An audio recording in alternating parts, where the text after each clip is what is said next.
What's up? Good day guys!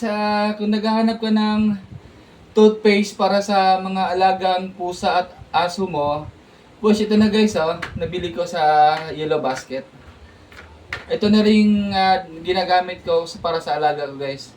Kasi medyo may bad breath na rin yung alaga ko, kaya kailangan bumili ako uli nito kasi naubos na.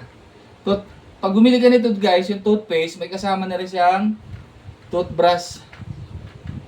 Okay guys, sige. Toothbrush na natin yung alaga ko. Guys, ito yung toothpaste guys, nabili ko sa Yellow Basket. Ito lang yung gagamitin ko guys para sa ngipin niya.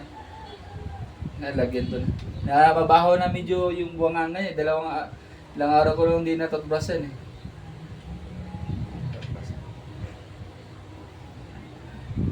Saka guys, hindi naman to harmful sa kanila guys. Kasi ito ay approved naman to. Marami nang din gumagamit nito at bumibili. 100 plus lang to guys. Diyan sa Yellow Basket. Ito lang guys.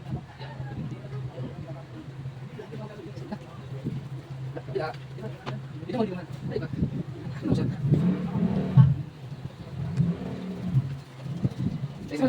Nasa guys, medyo mag-break siya. Yung gums. Kabila.